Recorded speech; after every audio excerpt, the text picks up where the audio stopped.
Hello everyone, my self Anamika. तो आज मैं सॉल्यूशन बता रही हूँ यूनिट टेस्ट 2 का एलन लीडर टेस्ट सीरीज़ है केमिस्ट्री का। क्वेश्चन नंबर 51 है। ये सिंपल फार्मूला बेस्ड है। इसमें ज़ीरो ऑर्डर का हमें हाफ लाइफ पता होता है, टी हाफ बराबर आर नॉट बाई 2 के।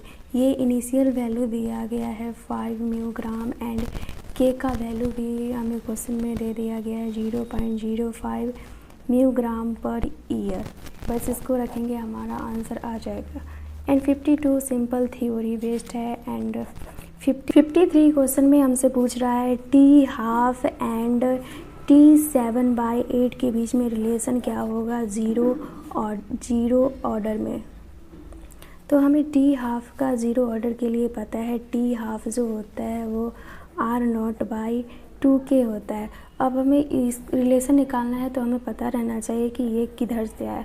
तो हम इसको प्रूफ करते हैं। तो प्रूफ करने के लिए हमें पता है टी बराबर टी हाफ होता है and R T final value जो होता है वो हाफ होता है इनिशियल के, आर नॉट बाई 2 हो जाएगा ये। और हमें ज़ीरो ऑर्डर का एक फॉर्मूला पता है, आर टी बराबर R naught minus K T. अब हम इसको हल्का मॉडिफाई करेंगे तो ये हो जाएगा R naught minus R T बराबर के टी। अब हम इसमें वैल्यू पुट करेंगे, ये आर नॉट हो गया और आर टी के जगह आर नॉट बाई 2 लिखेंगे और ये हमारा के एंड ये टी के जगह टी हाफ लिखेंगे। अब हम इसको सॉल्व करेंगे तो हमारा टी हाफ जो हो जाएगा वो आर नॉट बाई 2 के। ये हमारा प्रूफ हो गया। अब सिमिलर इसमें हम करेंगे टी 7। तो यहाँ पे टी के जगह हम लिखेंगे T 7/8 and R T final value है उसके जगह हम लिखेंगे आर नॉट बाई 8। अब ज़ीरो ऑर्डर का फॉर्मूला यही होता है, आर टी बराबर R naught minus K T. अब हम इसको हल्का मॉडिफाई करेंगे तो ये R naught minus R T बराबर के टी हो जाएगा। तो आर टी का वैल्यू हमें दिया है आर नॉट बाई 8 और ये हमारा के और टी के जगह टी हाफ टी 7/8 यहाँ पुट करेंगे, टी 7/8 यहाँ पे पुट कर देंगे। ये हमारा आ जाएगा 7 आर नॉट बाई 8 और ये के टी 7/8। के को हम इधर ले आएंगे तो 7 आर नॉट बाई 8 के एंड ये हो जाएगा हमारा टी 7/8। तो यहाँ पे हम ये इक्वेशन फर्स्ट है एंड ये इक्वेशन सेकेंड है। तो इक्वेशन फर्स्ट को हम पुट करेंगे इक्वेशन सेकेंड में। तो 7 को हम इधर साइड कर लेते हैं और ये आर नॉट और इधर है 2 के।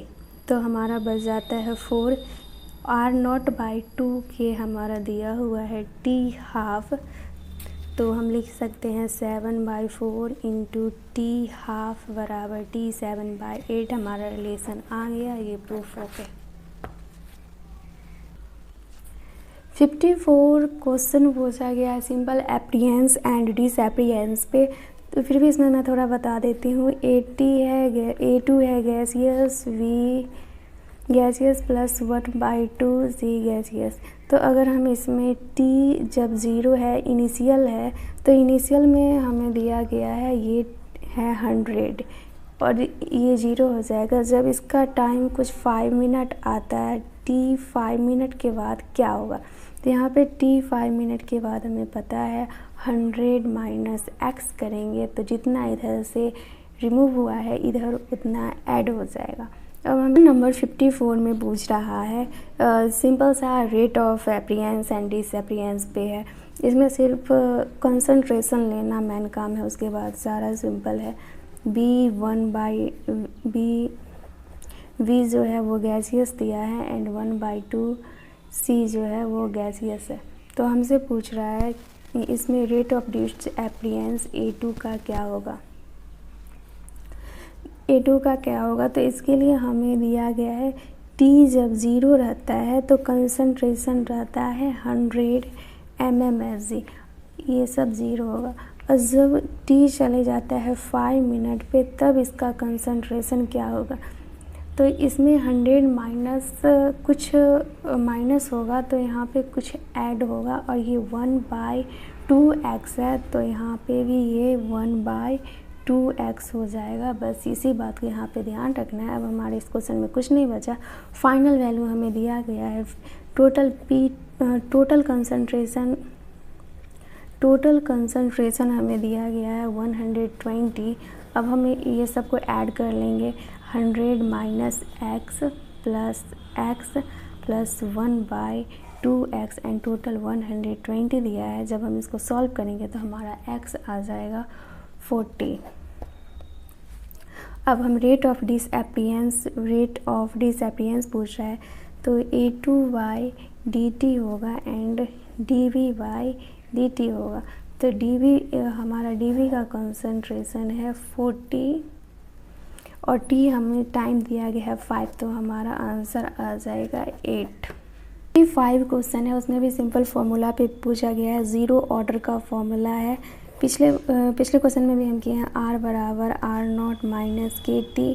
ये फाइनल वैल्यू है, ये इनिशियल वैल्यू है, ये रेट कांस्टेंट है और ये टाइम है। यहाँ पे हम वैल्यू रखेंगे, सारा चीज़ दिया है क्वेश्चन में, हमारा आंसर आ जाएगा। इस क्वेश्चन में हमसे पूछ रहा है 56 क्वेश्चन है, वो सिंपल सा ग्राफ पे है। हमें पता है एक्सोथर्मिक एंड इंडोथर्मिक का। अगर एक्सोथर्मिक का ग्राफ ले, आप कोई एक ग्राफ कर लो और उसका रिवर्स दूसरे में कर दो।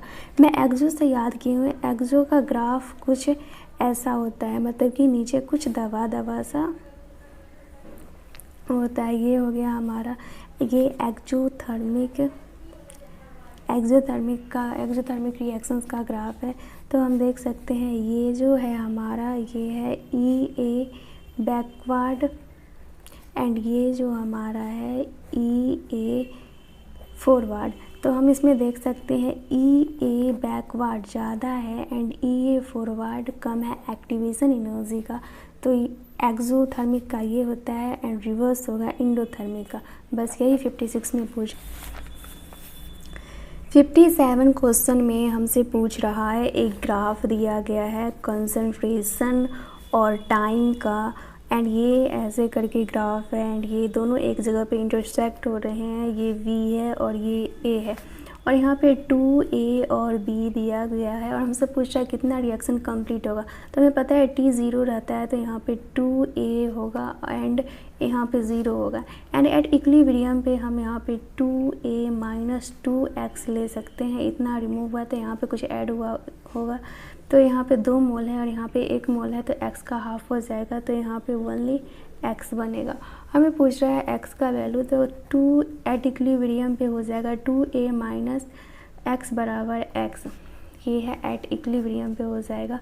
तो यहाँ पे हम x का वैल्यू निकाल सकते हैं, x प्लस 2x बराबर 2A। तो यहाँ पे 2A बराबर हो जाएगा 3x एंड x बराबर 2A/3 हमारा आंसर आ गया। क्वेश्चन नंबर 58 है, जो सिंपल फार्मूला बेस्ड पे है। फर्स्ट ऑर्डर का फार्मूला अगर हमें याद है तो ये क्वेश्चन हमसे आसानी से सॉल्व हो जाएगा। फर्स्ट ऑर्डर का फार्मूला होता है k बराबर 2.303t log R0/RT। बट हमसे क्वेश्चन में ln के टर्म में पूछा गया है, तो ln के टर्म में होता है k बराबर 1/t ln R0/RT। और हमें क्वेश्चन में गिवन क्या है, क्वेश्चन में दिया गया है a बराबर 3v और हमसे दिया गया जब टाइम 0 है तो यहाँ पे कुछ p नॉट है और फाइनल तो 0 ही होता है। अगर t बराबर कुछ टाइम t के बाद यहाँ पे रिएक्शन होता है और यहाँ पे p नॉट माइनस कुछ यहाँ से कुछ रिमूव होगा तो यहाँ पे ऐड हो जाएगा, तो ये 3x हो जाएगा क्योंकि यहाँ पे ये 3 है। अब हम p टोटल निकालें तो p not minus x plus 3x, तो यहाँ पे हो जाएगा p not plus 2x and x का वैल्यू हमें p नॉट दिया गया है, तो pt जो हमारा हो जाएगा ये हो जाएगा 3p नॉट। एंड अब इसके आगे एक और स्टेप क्वेश्चन में बढ़ा दिया गया है, इसमें स्टूडेंट को प्रॉब्लम होता है। तो यहाँ पे t जो है वो t इन्फिनाइट दिया गया है, t कुछ टाइम के बाद ये t इन्फिनाइट पे जाता है और pt जो होता है वो p इन्फिनाइट पे जाता है। तो pt का वैल्यू हमें पता है 3p नॉट, तो p इन्फिनाइट का वैल्यू भी हो जाएगा 3p नॉट। अब हमें सिंपल सा फॉर्मूला में पुट करना है और हमारा आंसर आ जाएगा। तो k बराबर 1/t ln p infinite minus p not and p infinite minus pt हो जाएगा। इस फॉर्मूला पे हम पुट किए हैं, तो ये जो इनिशियल हो गया और ये फाइनल हो गया। तो हमें पी टी को कुछ छेड़छाड़ नहीं करना है, यहाँ पे इसको वैसे ही रख देंगे और पी नॉट पे वैल्यू पुट करेंगे। तो पी नॉट के लिए हम लिखे तो पी नॉट का हो जाएगा P naught is equal to P infinite by 3। यहाँ पे हम पी इन्फिनाइट बाई 3 पुट करेंगे और हमारा आंसर आ जाएगा। एंड 59 में हमसे पूछा है कोई रिएक्शन हो रहा है जिसका कि कंसंट्रेशन कुछ टाइम के बाद 0.1 हो जाता है, ये कंसंट्रेशन है और इसका हाफ लाइफ दिया हुआ है और हाफ लाइफ हो जाता है 10 से 20, मतलब कि कंसंट्रेशन हो गया है हाफ एंड हाफ लाइफ हो गया है डबल। ऐसा किस में होता है? ऐसा सेकेंड ऑर्डर में होता है। सिंपल था। एंड 60 में हमसे सिंपल फॉर्मूला बेस्ड पे पूछा गया है आर्हेनियस इक्वेशन पे। तो हमें पता है log बराबर K2 बराबर K1 होता है and EA 2.303 R 1/T1 minus 1/T2।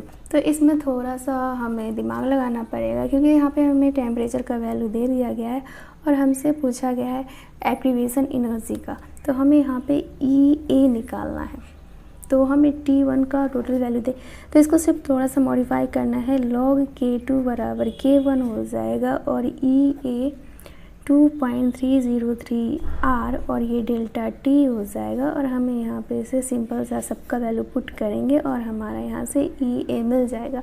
और इसका जो K2 बाई K1 है, तो K2 बाई K1 को हम लिखेंगे 10 पे पावर 5 और हमारा आंसर आ जाएगा। एंड 61 में सिंपल सा हमें ग्राफ पूछा गया है। एक्सोथर्मिक का ग्राफ अगर पता है तो हम ये क्वेश्चन को ईजिली कर पाएंगे।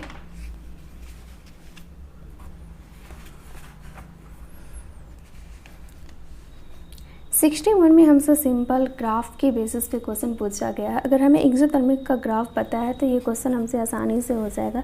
एक्सोथर्मिक का ग्राफ कुछ ऐसा होता है, ये हो गया एक्सोथर्मिक का ग्राफ। ये जो होता है वो एक्टिवेशन एनर्जी जो होता है बैकवर्ड का होता है एंड ये जो है वो एक्टिवेशन एनर्जी फॉरवर्ड का होता है और ये जो हमारा है वो डेल्टा एच है।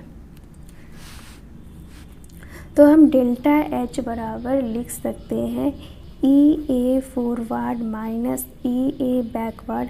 हमें सबका वैल्यू दिया गया है, हम इसमें पुट करेंगे, हमारा आंसर आ जाएगा। मैन ग्राफ था, ग्राफ समझ गए, क्वेश्चन हो गया। 62 में सिंपल है। 62 में एक रिएक्शन दिया गया है 2A से P। अब हम इसमें पूछ रहा है रेट ऑफ रिएक्शन क्या होगा।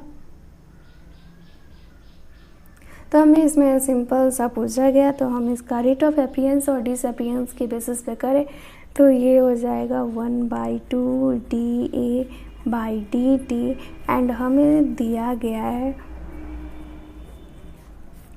कंसंट्रेशन जो A का है फाइनल दिया गया है 0.4, इनिशियल दिया गया है 0.5 एंड T का वैल्यू 10 मिनट्स दिया गया है। इसको मल्टीप्लाई कर देंगे 1/2 से, हमारा आंसर आ जाएगा क्योंकि हम इसमें से रेट ऑफ रिएक्शन पूछा गया है। आंसर आ गया हमारा इसका। अब 63 में हमसे क्या पूछा है। 63 में हमसे सिंपल फॉर्मूला बेस्ड पे है।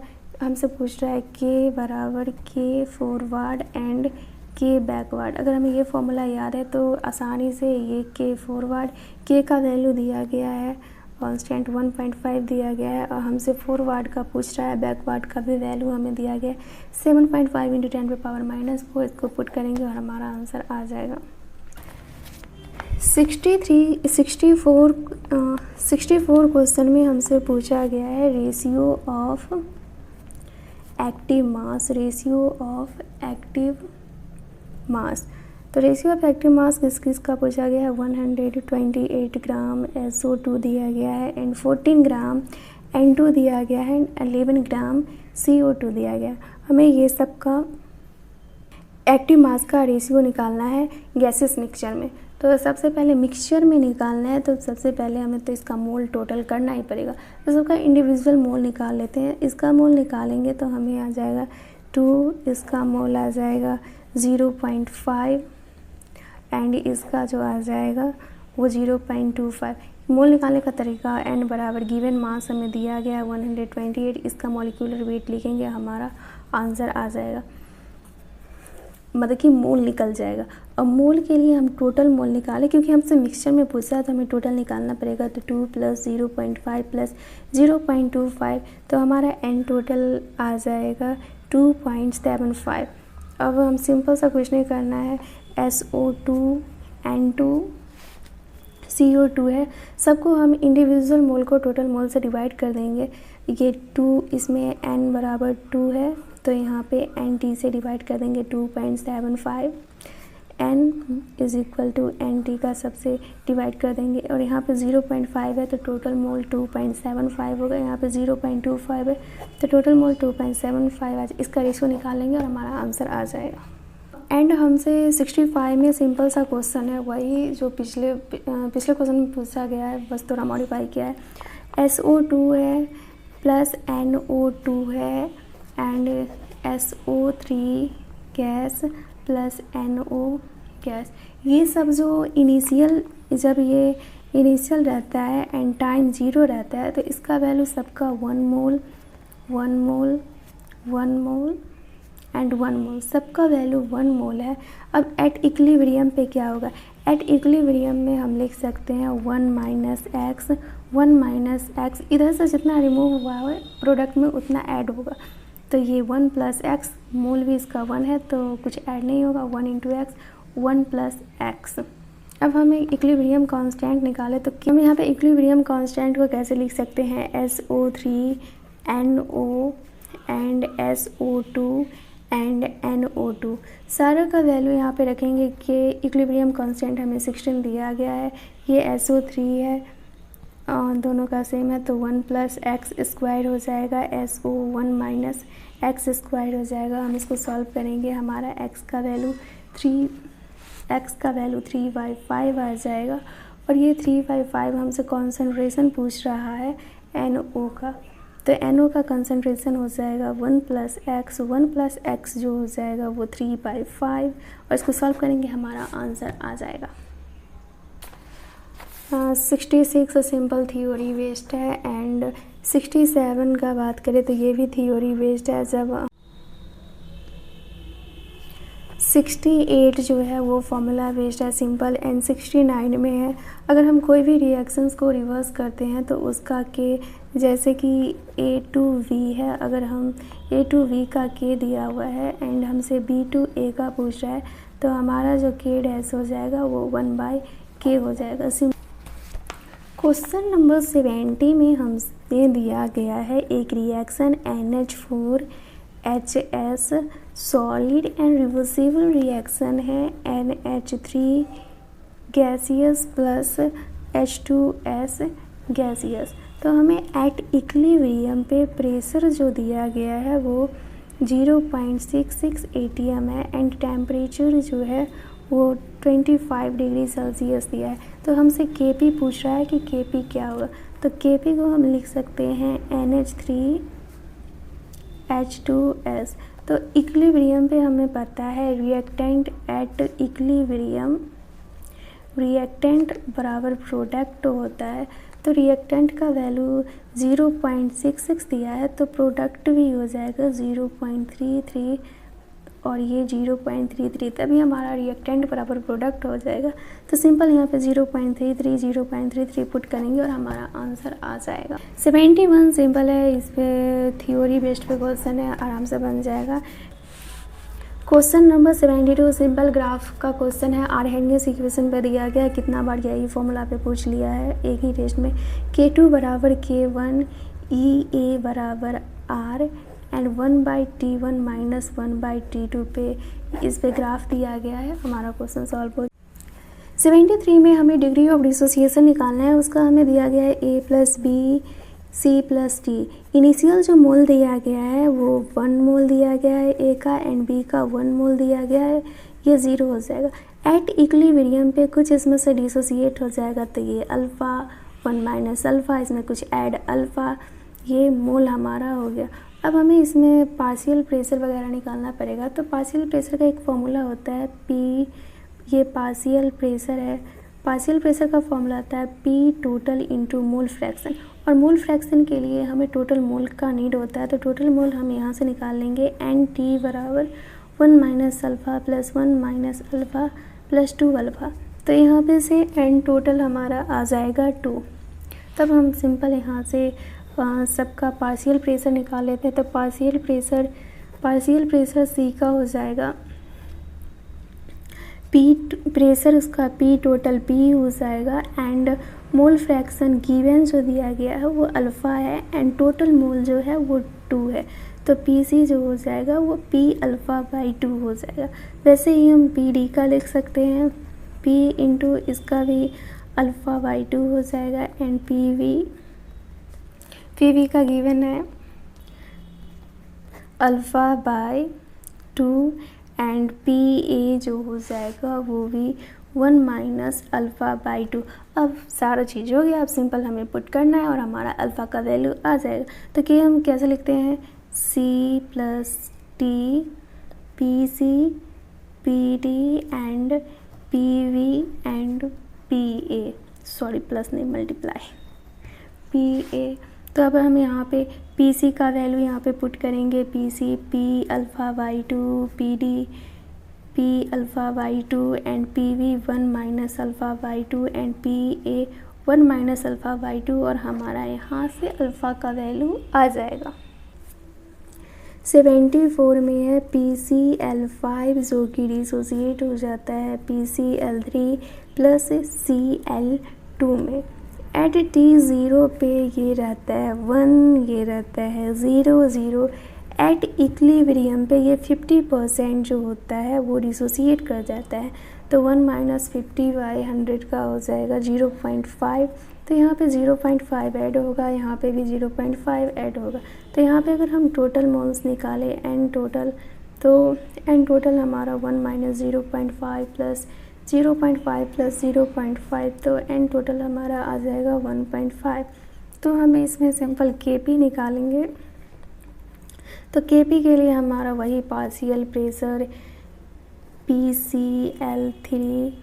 PCl3 का पार्शियल प्रेशर एंड फिर पार्शियल प्रेशर Cl2 का एंड पार्शियल प्रेशर PCl5 का। हम प्रीवियस क्वेश्चन में निकाल चुके हैं पार्शियल प्रेशर, वैसे ही इसमें भी निकलेगा। हम मान लेते हैं इसको A, ये V, ये C लेट। अब हम अगर C के लिए निकालते हैं पार्शियल प्रेशर, तो पार्शियल प्रेशर का फॉर्मूला होता है P total into mole fraction. तो P टोटल हमें क्वेश्चन में गिवन है P टोटल क्वेश्चन में हमें गिवन है P। तो यहाँ पे हम C का निकालें तो C का हमें partial pressure total pressure P है एंड मोल फ्रैक्शन गिवन मोल दिया गया है 0.5 एंड टोटल आया है हमारा 1.5। इसी तरह हम B में निकाले तो B का टोटल P है गिवन 0.5 इनिशियल 1.5 एंड A में वही है टोटल प्रेशर P है एंड गिवन मोल है 1 माइनस 0.5 एंड टोटल मोल दिया गया है 1.5।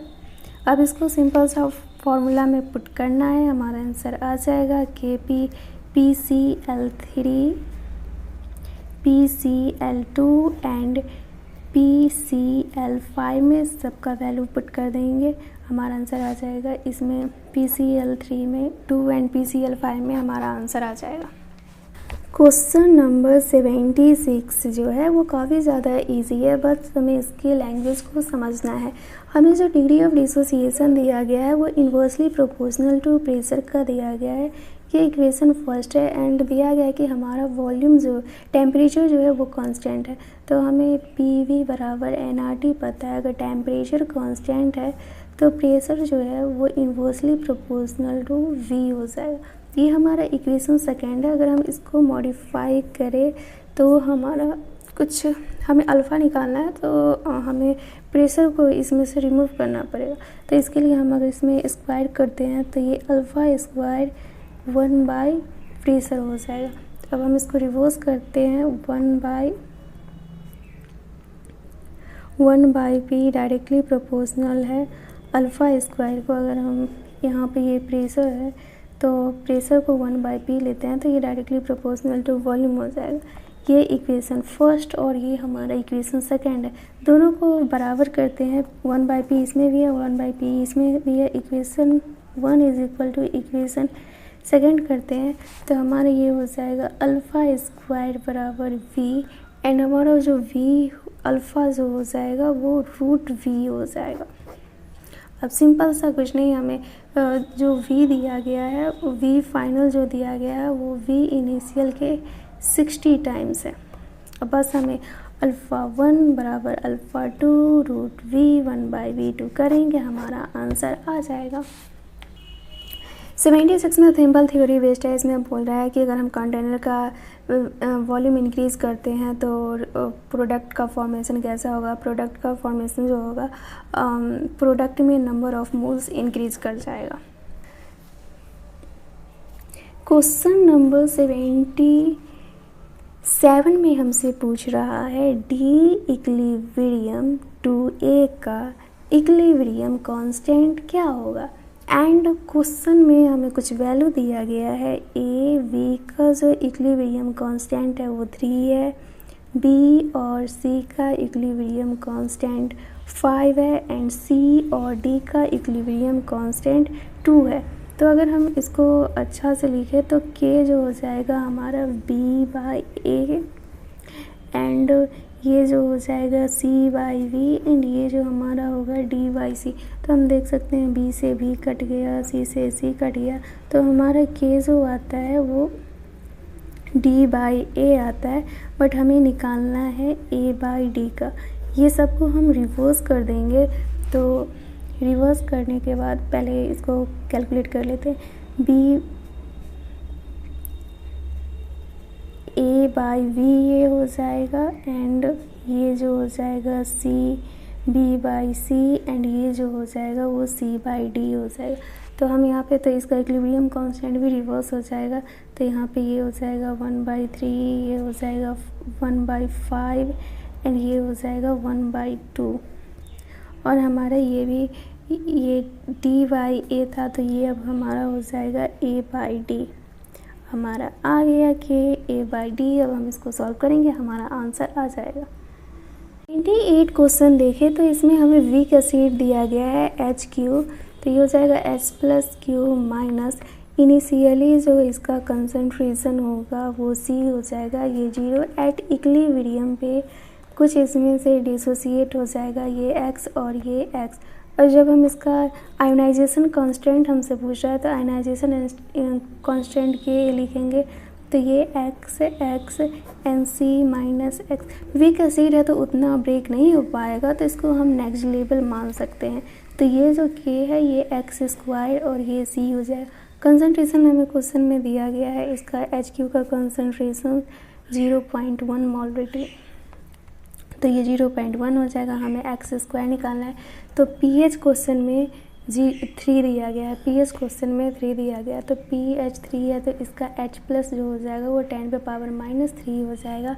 तो यहाँ पे हम कंसंट्रेशन अगर H प्लस 10⁻³ है तो ये भी 10⁻³ हो जाएगा, तो 10⁻³ इंटू 10⁻³ /0.1 इसको कैलकुलेशन करेंगे, हमारा आंसर आ जाएगा। क्वेश्चन नंबर 79 में हमसे सॉल्युबिलिटी पूछा है, तो सॉल्युबिलिटी हमें प्रोडक्ट AV है, तो AV का AV है तो AV ब्रेक होगा A+B में, और इसका KSP सॉल्युबिलिटी प्रोडक्ट 4 × 10⁻⁻20 दिया हुआ है।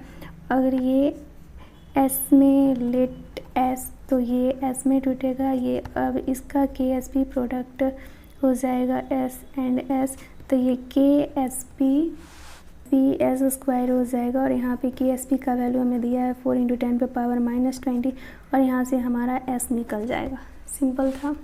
नंबर हम 80 का इस क्वेश्चन नंबर 80 में हमसे पूछा गया है कुछ वीक एसिड और वीक बेस का कंसंट्रेशन है, जिसमें कि हमें 0.1 मोलरिटी कंसंट्रेशन दिया गया है।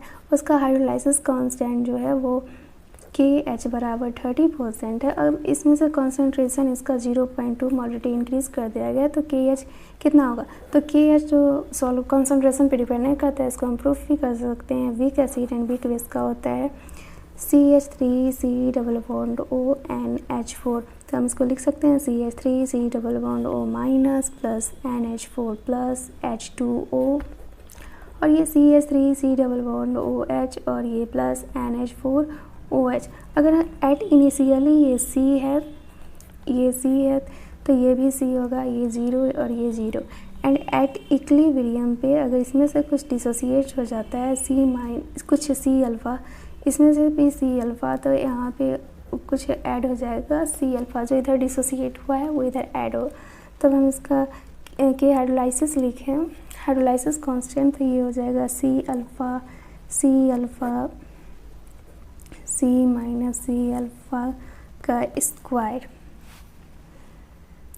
तो अब हम इसको सॉल्व करें तो यहाँ से C स्क्वायर अल्फ़ा स्क्वायर और यहाँ पे से आ जाएगा 1 माइनस अल्फ़ा स्क्वायर, और ये C स्क्वायर से C स्क्वायर कैंसिल, तो KH जो है वो कंसंट्रेशन पे डिपेंड नहीं करता है। और हम 0.2 m किए हैं, फिर भी इसका हाइड्रोलाइसिस कांस्टेंट 30% ही रहेगा। 81 में हमारा कुछ इक्वेशन इस टाइप का बनेगा। NH3 को जब हम वाटर में ऐड करेंगे तो ये हमारा हो जाएगा NH4 plus and OH minus, और KOH का कंसंट्रेशन दिया है 0.01, तो 0.01 तो हम यहाँ से ले सकते हैं OH का जो कंसंट्रेशन है वो 0.01 है। तो हमें इसमें पूछ रहा है केवी का वैल्यू गिवन है 1.8 इंटू 10 पर पावर माइनस, तो केवी के लिए लिख रहा है तो हम इसमें लिख सकते हैं NH4 plus OH minus and ये NH3। तो केवी का वैल्यू क्वेश्चन में दिया गया है 1.8 इंटू 10 पर पावर -5। अगर OH का वैल्यू 0.01 है तो NH4 प्लस का भी उतना ही होगा, लेकिन यहाँ पे हमसे अगर कुछ पूरा डिसोसिएट नहीं हुआ हो, कुछ बच गया हो, तो इसके लिए हम यहाँ पे डायरेक्ट नहीं लिख सकते हैं, 0.1 के बराबर ही हमारा NH4 प्लस का होगा, क्योंकि क्वेश्चन में हमसे NH4 प्लस का ही पूछ रहा है। तो यहाँ पे OH का हम इधर से ले लेंगे 0.01 एंड क्वेश्चन में गिवन है NH3 का 0.02, इसका वैल्यू पुट करेंगे, हमारा आंसर आ जाएगा। क्वेश्चन नंबर 82 में हमसे पूछ रहा है एक कितना मोल हमें HCl का रिक्वायर है 1 लीटर बफर सॉल्यूशन को प्रिपेयर करने के लिए। तो हमारा इक्वेशन है NaCN plus HCl NaCl plus HCN। तो हमें एट इनिशियली हमें NaCN का वैल्यू दे दिया गया है 0.01 ग्राम एंड ये 0 एट इक्विलिब्रियम पे हम इसको लिखेंगे, तो ये 0.01, इसमें से कुछ माइनस होगा तो यहाँ पे कुछ ऐड होगा। तो यहाँ पे हमें इसमें से pH निकालना होता है। तो बफर सॉल्यूशन का pH हमें पता होता है pKa plus log salt bye acid. तो साल्ट कौन होगा, इसमें एसिड कौन होगा, तो हम NaCN को देखें तो ये NaOH प्लस HCN, ये जो होता है ये एसिड होता है और NaOH साल्ट होता है। तो साल्ट का वैल्यू दिया गया है 0.01 माइनस A और एसिड का वैल्यू दिया गया है A के रहा। pH का वैल्यू क्वेश्चन में हमें दिया गया है वो है 8.5 एंड pKa K का वैल्यू भी दिया गया है 4. pKa होता है माइनस लॉग Ka, K का वैल्यू दिया गया है 4 इंटू 10 पे पावर -10। अब इस पर सारा चीज़ पुट करेंगे, हमारा आंसर आ जाएगा A आ जाएगा, इतना ही हमें नीड है। 83 में हमसे बफर के बारे में पूछा गया है कि ये कौन सा मिक्सचर है जो बफर की तरह एक्ट करता है। तो इसमें जो कर रहा है वो है 10 ml 0.1 m CH3 double bond OH plus 5 ml 0.1 m NaOH।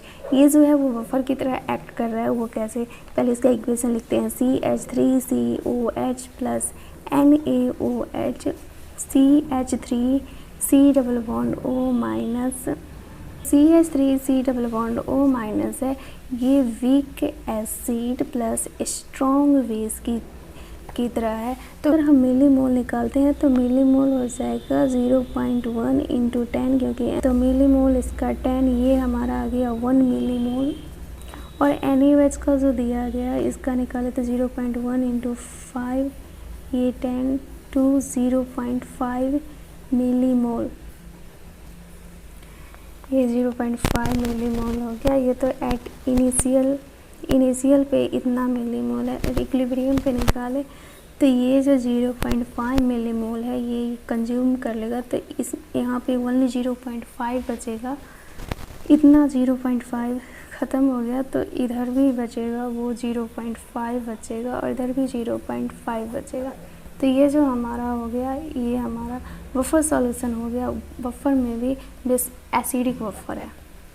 जैसा सिमिलर क्वेश्चन है 4, इसमें दिया गया है NH4OH प्लस HCl है, तो इसका हम इक्वेशन लिखेंगे तो ये NH4Cl प्लस H2 हो जाएगा। तो यहाँ पे हमें दिया हुआ है इसका जो मिली मोल अगर हम निकालेंगे तो ये मिली मोल 1 आ जाएगा इनिशियली, और ये 0.5 एंड ये 0 जब हम 1.5 है, ये 1.5 है एंड एट इक्विलिब्रियम पे इसका हम निकालें तो ये 1.5 जो है तो इसमें से 1 ये तो पूरा कंज्यूम हो जाएगा और यहाँ पे बचेगा 0.5 और ये 0 एंड ये 0। हमारा बेसिक में हमें स्ट्रॉन्ग कोई भी चीज़ हो, स्ट्रॉन्ग एसिड या स्ट्रॉन्ग बेस का कोई नहीं रहता है, तो ये हमारा बफर नहीं कहलाएगा। वैसे नंबर 84 में सिंपल हमें pH पूछा गया है, तो pH बराबर -log H+ होता है। सबका कंसंट्रेशन दिया गया है और कंसंट्रेशन पुट करेंगे हमारा pH आ जाएगा। 85 है, ये थ्योरी बेस्ड है एंड इसको याद ही करना पड़ेगा। क्वेश्चन नंबर 86 में सिंपल सा रेट ऑफ रिएक्शन है, R बराबर K है। इसमें ऑर्डर ऑफ रिएक्शन पूछ रहा है। R को जब ये 2R कर देता है एंड K सेम ही रहता है और A को 4, ये इक्वेशन फर्स्ट है एंड ये इक्वेशन सेकेंड है। फर्स्ट को डिवाइड करेंगे सेकेंड पे, हमारा ऑर्डर आ जाएगा, सिंपल है। एंड 87 में सिंपल R जो होता है रेट ऑफ रिएक्शन जो होता है डायरेक्टली प्रोपोर्शनल टू होता है कंसंट्रेशन का, इस पे है, बन जाएगा आराम से। एंड 88 में वही ग्राफ पे पूछा गया है, हमें एक्सोथर्मिक का ग्राफ दिया गया है और इसमें ये जो होता है EA फॉरवर्ड होता है एंड हमारा ये जो होता है EA बैकवर्ड होता है। तो क्वेश्चन में दिया गया है EA forward activation energy reverse का ज़्यादा होता है एक्टिवेशन एनर्जी फॉरवर्ड से, सिंपल ये है। एंड 89 में हमसे पूछा गया है आर्हेनियस इक्वेशन पे सिंपल सा क्वेश्चन है, log K2/K1 and EA 2.303 R 1/T1 - 1/T2। Hindi में भी सिंपल सा ग्राफ है, आर्हेनियस इक्वेशन पे ही है, log K2/K1 EA 2.303 R 1/T1 - 1/T2। इन क्वेश्चन में EA 2.303 दिया हुआ है, इसका वैल्यू EA 2.303 का वैल्यू 1/2.303 दिया हुआ है और ये R है, तो ये 2.30 से 3 कट जाएगा, EA जो हो जाएगा वो R के बराबर हो जाएगा। और R का वैल्यू हमें पता है किलो कैलोरी में 2 कैलोरी में 2 होता है, तो एक्टिवेशन एनर्जी का भी वैल्यू 2 हो जाएगा, यही पूछ रहा है। 91 में हमसे पूछा है सबसे ज़्यादा रेट ऑफ रिएक्शन किसका होगा। सबसे ज़्यादा रेट ऑफ रिएक्शन तो R बराबर KAV सेकेंड ऑर्डर के टर्म में पूछ रहा है, तो KA जो है इसका हमें मोल दिया हुआ है, N जो दिया हुआ 0.2 है एंड वॉल्यूम 0.1 और सेम इसका भी है। तो अब हम यहाँ से अगर हम इसका कंसंट्रेशन निकालते हैं तो कंसंट्रेशन जो हो जाएगा N/V हो जाएगा, तो N 0.2/0.1, तो इसका कंसंट्रेशन 2 आया, इसका भी कंसंट्रेशन निकाले तो सेम 2 ही आएगा। तो अब हम पुट करेंगे R बराबर K2, तो R बराबर 4K सबसे ज़्यादा इसी का रेट ऑफ रिएक्शन आया। तो question simple rate of appearance and disappearance पे हमें पता है PV बराबर nRT होता है एंड N/V को हम कंसंट्रेशन बोल सकते हैं, तो ये C हो जाएगा और ये P बराबर RT हो गया, तो हम कंसंट्रेशन को लिख सकते हैं dC/dt एंड n जो है 1/v और इसको dN/dt लिख सकते हैं। ये 1/RT ये सब कांस्टेंट टर्म है और इसको dP/dt लिख देंगे, हमारा आंसर आ जाएगा। सिंपल 93 सिंपल थ्योरी बेस्ड है एंड 94 में एक इक्वेशन है N2O4 और ये 2NO2 में ब्रेक होता है और इसका जो इनिशियल जो मोल दिया गया है वो 1 मोल है, n बराबर 1 मोल है, ये 0 होगा। एंड एट इक्विलिब्रियम में अगर हम बोले तो यहाँ से एट इक्विलिब्रियम में इसमें से कुछ 0.5 डिसोसिएट हो जाता है जो कि क्वेश्चन में दिया गया है, तो यहाँ पे 2 × 0.5 कुछ बन जाएगा। इसमें हमसे केसी पूछ रहा है, केसी के लिए हमें कंसंट्रेशन का नीड होता है, तो ये सब का कंसंट्रेशन हम निकालने के लिए कंसंट्रेशन के लिए ये सबको 5 लीटर एक वेसल में रखा गया, तो वॉल्यूम दिया है तो हम कंसंट्रेशन आराम से निकालेंगे। तो कंसंट्रेशन के लिए मोल बाय वॉल्यूम, मोल दिया गया है 1 - 0.5 एंड वॉल्यूम 5 लीटर एंड इसका भी कंसंट्रेशन निकालेंगे तो n/v, n दिया है 2 × 0.5 एंड कंसंट्रेशन दिया है 5 लीटर। अब हम कैसे इसका लिखेंगे तो NO2 का स्क्वायर एंड N2O4 ये सब पुट कर देंगे, हमारा आंसर आ जाएगा। ये कंसंट्रेशन इसका है एंड ये कंसंट्रेशन इसका है। क्वेश्चन नंबर 95 में हमसे पूछ रहा है कि रिएक्शन फॉरवर्ड जाएगा या बैकवर्ड जाएगा, तो इसके लिए हमें सिंपल सा QC निकाल लेते हैं और हमें KC का वैल्यू क्वेश्चन में दिया गया है 0.2। QC निकालते हैं प्रोडक्ट बाय रिएक्टेंट, जैसे कि KC निकालते हैं। अगर हमारा QC का वैल्यू ज़्यादा आया KC से तो रिएक्शन जाएगा बैकवर्ड। 96 में हमारा जो KC इक्विलिब्रियम कांस्टेंट चेंज होता है, ओनली टेम्परेचर से चेंज होता है, उसके बाद कुछ भी चीज़ रखो कोई फ़र्क नहीं पड़ता है। एंड 97 में पूछा गया है X + Y गैसियस रिएक्शन है और ये Z + 80 किलो कैलोरी है, तो इसमें पूछा है हाईएस्ट यील्ड कब होगा। इसमें जब हाई प्रेशर होगा एंड लो टेम्परेचर होगा तब इसमें हाई यील्ड होगा। 98 जो है वो हमारा सिंपल थ्योरी बेस्ड है। क्वेश्चन नंबर 99 में वॉल्यूम इक्वल है सभी का एंड pH हमें निकालना है सॉल्यूशन का, तो 0.2 NH2SO4 दिया है एंड 0.1 MVAOH2 है और हमें pH निकालना है। तो pH सबसे पहले नॉर्मलिटी हमें दिया है 0.2, इसका भी नॉर्मलिटी निकाल लेते हैं। तो नॉर्मलिटी होता है मोलरिटी इंटू n फैक्टर, तो मोलरिटी 0.1 दिया है, n फैक्टर 2 हो जाएगा और ये 0.2 ये भी, मतलब कि हमारा H+ और OH- का कंसंट्रेशन इक्वल है, तो ये हमारा न्यूट्रल होगा और pH इसका जो होगा वो 7 होगा। नंबर 100 में हमसे पूछ रहा है, क्वेश्चन में हमें K का वैल्यू गिवन दिया है और हमसे pH पूछ रहा है, तो हमें पता है स्ट्रॉन्ग एसिड जो रहता है वो डायरेक्टली प्रोपोर्शनल K रहता है और इन्वर्सली प्रोपोर्शनल टू pH रहता है। तो K का वैल्यू दिया हुआ है और हमसे pH का पूछ रहा है, तो pH बढ़ेगा तो Ka घटेगा।